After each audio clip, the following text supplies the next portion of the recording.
अस्सलाम वालेकुम गाइस। तो कैसे हैं आप सब? उम्मीद करते हैं आप सब खैरियत से होंगे, बिल्कुल ठीक ठाक होंगे, अपने अपनी लाइफ में एंजॉय कर रहे होंगे। तो फिर से मजेदार किस्म का वीडियो लेके हम तीनों ही आपके सामने हाजिर हो चुके हैं। तो यार जिसने अभी तक हमारे चैनल को सब्सक्राइब नहीं किया तो जल्दी से कर लो।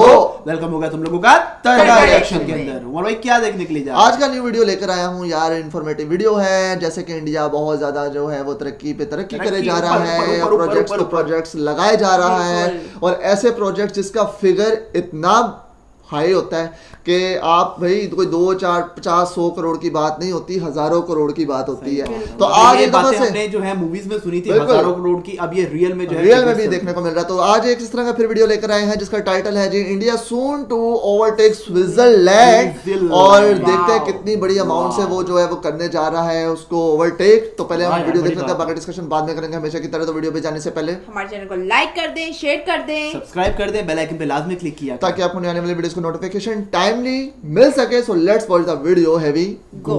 भारत जिस तरीके से पिछले कुछ दिनों में दुनिया के सभी देशों के रिकॉर्ड्स तोड़ता चला जा रहा है, यकीन मानिए इन बड़े रिकॉर्ड्स को टूटता देख दुनिया के कई अमीर और बड़े ताकतवर देशों के पैरों के नीचे से जमीन खिसक चुकी है, क्योंकि वही देश हैं जो अभी तक भारत को कमजोर समझते थे, लेकिन आज यही देश भारत को सिर झुका के और हाथ जोड़ के नमन करते हैं। ऐसा इसलिए क्योंकि भारत आज पहली बार इतिहास में वो हासिल कर चुका है जिसके बारे में कोई और देश तो क्या बल्कि किसी भारतीय लीडर तक ने नहीं सोचा था। आज की एक खबर आजादी के 77 सालों की सबसे बड़ी और भारत के लिए गर्व करने वाली है, क्योंकि आजादी के बाद भारत ने सभी रिकॉर्ड्स को तोड़कर पिछले केवल एक हफ्ते के अंदर 12.5 बिलियन की बढ़ोतरी के साथ अपने फॉरेक्स रिजर्व को 700 बिलियन डॉलर्स के पार पहुंचा दिया है। अगर आप एग्जैक्ट फिगर्स के बारे में जानना चाहते हैं तो ये फिगर है 704.89 बिलियन डॉलर्स। ये खबर न केवल भारतीय इकोनॉमी के लिए आज तक की सबसे बड़ी जीत है, बल्कि इसकी वजह से पूरी दुनिया के लीडर्स और मीडिया की नजर आज भारत पर टिक चुकी है। अब देखिए, भारत ने 700 बिलियन डॉलर्स का आंकड़ा तो पार किया ही है,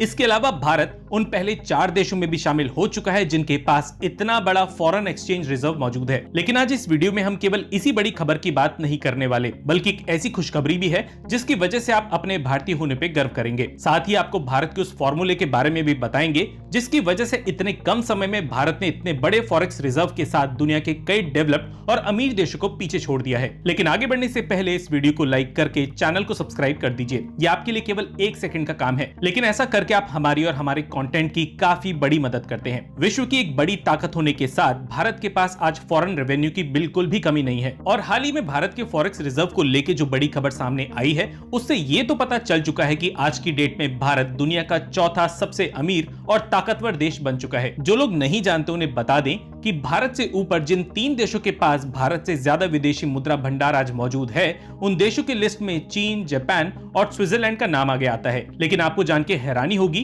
कि आने वाले कुछ ही सालों में हम स्विट्जरलैंड को भी पीछे छोड़ के तीसरे नंबर पे आ सकते हैं, क्योंकि अभी जब हम ये वीडियो रिकॉर्ड कर रहे हैं इस समय स्विट्जरलैंड के विदेशी मुद्रा भंडार की वैल्यू 802 बिलियन डॉलर्स के आसपास है। और भारत में जिस हिसाब से अभी हाईटेक इंडस्ट्रियल सेक्टर में निवेश होता चला जा रहा है, उस हिसाब से भारत आने वाले कुछ ही महीनों में स्विट्जरलैंड को भी पीछे छोड़ सकता है। सोचिए, ये इतनी बड़ी बात है कि हम ऑलरेडी फ्रांस, जर्मनी, कोरिया और इवन अरब देशों को भी पीछे छोड़ चुके हैं, और ये ऐसे देश हैं जिन्हें आज की डेट में अमीर और डेवलप समझा जाता है। लेकिन 700 बिलियन डॉलर्स का मुकाम हासिल करना भारत के लिए आसान कम बल्कि चुनौती भरा ज्यादा था, और इसे पाने के लिए भारत और भारतीय सरकार को कई मुश्किलों का सामना करना पड़ा। ऐसी मुश्किलें जिनके बारे में आप में से ज्यादातर लोग नहीं जानते होंगे, लेकिन इसे जानने के लिए हमें 30 साल पहले यानी कि 1991 में जाना होगा। जिस स्थिति में आज पाकिस्तान और बांग्लादेश जैसे देश हैं, 1991 में भारत का भी कुछ ऐसा ही हाल था, और भारतीय इकोनॉमी काफी बुरे दौर से गुजर रही थी। उस टाइम भारत का फॉरेक्स रिजर्व केवल 5 बिलियन डॉलर्स था, और भारतीय इकोनॉमी की हालत बद से बदतर होती जा रही थी। 69 यानी कि 69 बिलियन डॉलर्स का कर्ज भारत के सिर पे उस टाइम था,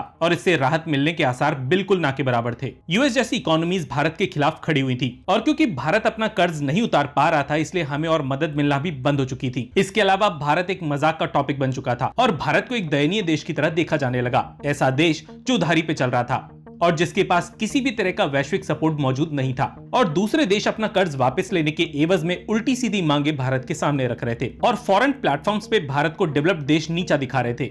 एक ऐसा समय भी आया जब भारत का फॉरेक्स रिजर्व 1998 में केवल 29,000 मिलियन डॉलर तक जा पहुंचा था और भारत दुनिया के सामने अपनी क्रेडिबिलिटी पूरी तरीके से खो चुका था। मैन्युफैक्चरिंग और इन्वेस्टमेंट तो छोड़िए, भारत के लिए खाने पीने की चीजों का इंपोर्ट करना तक अफोर्डेबल नहीं रह गया था। नतीजा ये कि विदेशी कंपनीज किसी भी कीमत पे भारत में निवेश करना नहीं चाह रही थी और पहले से मौजूद मैन्युफैक्चरर्स भारत छोड़ के जाने लगे थे। हम ऐसी परिस्थिति में फंस चुके थे जहां हमारे पास एक्सपोर्ट करने के लिए लगभग कुछ नहीं बचा था जिससे हम अपने फॉरेन रिजर्व को बढ़ा सकें। कुल मिला के हमारे पास केवल एग्रीकल्चरल प्रोडक्ट्स ही एक्सपोर्ट करने के लिए बचे थे, लेकिन डेवलप्ड देशों की पॉलिसीज की वजह से हम इस सेक्टर में भी डूबते चले जा रहे थे। आप यकीन मानिए, भारत का ये सबसे बुरा दौर था और भारत अपनी बची हुई ताकत भी अमीर देशों के हाथों में गवाता चला जा रहा था। खैर, उस टाइम पे भी भारत के पास सोने का इतना बड़ा रिजर्व था कि भारत अपने आप को इस मुश्किल वक्त से निकाल सकता था। भारत चाहता तो इस सोने को बेच के अपना मोटा कर्ज उतार सकता था और बचे हुए पैसों से ऐसी इंडस्ट्रीज खड़ी की जा सकती थी जिनके एक्सपोर्ट से हम अपनी इकोनॉमी को फिर से शुरू कर सके। लेकिन इस तरीके से भी हमारे फिर दोबारा कर्जे में आने का खतरा बना हुआ था।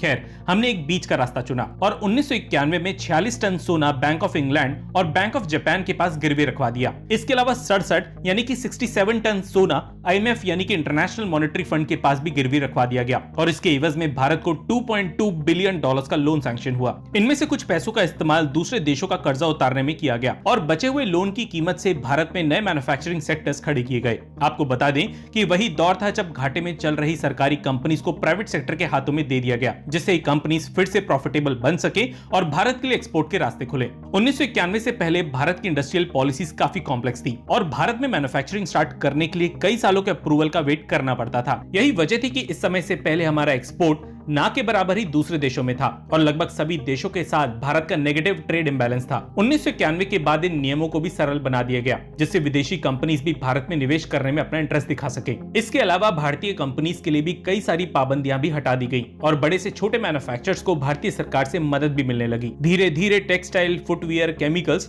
और एग्रो प्रोडक्ट्स ने भारतीय एक्सपोर्ट का मेजर हिस्सा संभाला और भारत का फॉरेक्स रिजर्व फिर दोबारा से बढ़ना शुरू हो गया। 33 सालों बाद आज हम उस लेवल पे पहुंच चुके हैं जहां दुनिया के बड़े देश हमारे साथ खड़ा रहना चाहते हैं और आज हम कई गरीब और जरूरतमंद देशों को कर्जा देते हैं। इसके अलावा बड़े डेवलप्ड देशों को पीछे छोड़ के हम 700 बिलियन डॉलर्स का फॉरेक्स रिजर्व इकट्ठा कर चुके हैं। लेकिन समय के साथ भारत ने बहुत कुछ सीखा है और यही वजह है कि आज हम डॉलर्स के अलावा दूसरे देशों की करेंसीज के भंडार भी अपने पास जमा कर रहे हैं। लेकिन सबसे बड़ी बात यह है कि आगे चल के कोई परेशानी खड़ी ना हो, इसलिए हम कई देशों के साथ भारतीय मुद्रा यानी कि रुपए में व्यापार शुरू कर चुके हैं, जिससे डॉलर की गिरावट के असर से भारत बच सके और किसी सैंक्शन जैसी परिस्थिति में भारत अपना एक्सपोर्ट और इंपोर्ट जारी रख सके। आज की तारीख में कुल 22 देश भारतीय बैंक्स में अपना वोस्टर अकाउंट्स खोल चुके हैं और इस लिस्ट में जल्दी कुछ और देश भी शामिल होने वाले हैं। वैसे आपको बता दें कि 1991 में जिस सोने को हमने बैंक ऑफ इंग्लैंड में गिरवी रखा था, भारत उस सोने को वापस ला चुका है और ये सोना भारतीय रिजर्व्स में सुरक्षित है। आपको बता दें कि सेमीकंडक्टर्स और एविएशन आज की डेट में ऐसी दो फील्ड्स हैं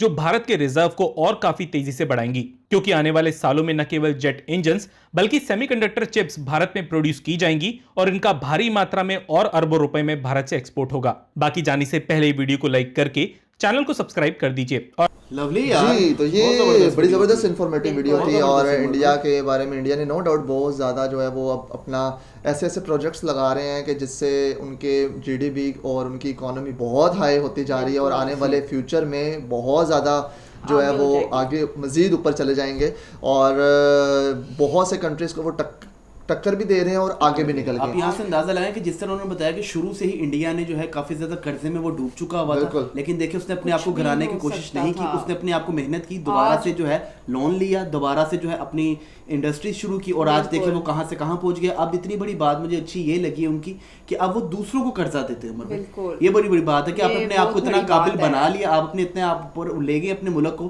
कि अब आप दूसरों की हेल्प भी करते हैं और आप अपने मुल्क को लेके आगे चल रहे हैं। और दूसरी बात ये है कि दुनिया के चौथे नंबर पे आ चुका है। बिल्कुल, ये बड़ी बहुत बड़ी बात है। और अपने जो उनके करेंसी या रुपए की जो उनकी वो कदर है वो मतलब गिरने नहीं दे रहे, मतलब उसको इतना कर रहे हैं कि कल से अगर डॉलर गिरता भी है तो उनको कोई लॉस ना हो, मतलब बड़ा एक अच्छा एक प्लानिंग कर रहे हैं। और दूसरा ये कि एंड पे ये भी बता रहे थे कि दूसरे जो कंट्रीज के अकाउंट्स भी वहां पे अब खुल रहे हैं, मतलब इस तरह का भी कुछ एक इन्फॉर्मेशन थी इसके अंदर। वो जिस तरह उन्होंने बताया कि उन्होंने अपना गोल्ड जो है गिरवी रखवा दिया, हां वो भी ले आए हैं वापस, वो भी वापस लें। बड़ी बात होती है यार ये। तो अच्छा वीडियो था, इन्फॉर्मेटिव वीडियो था, पसंद आया हमें, आपको भी अच्छा लगा होगा। अगर अच्छा लगा तो वीडियो को लाइक भी कर दो, ज्यादा से ज्यादा सपोर्ट कर दो। मिलते हैं नए वीडियो में एक नए रिएक्शन के साथ, तब तक के लिए अपना बहुत ख्याल रखिएगा। अल्लाह हाफ़िज़।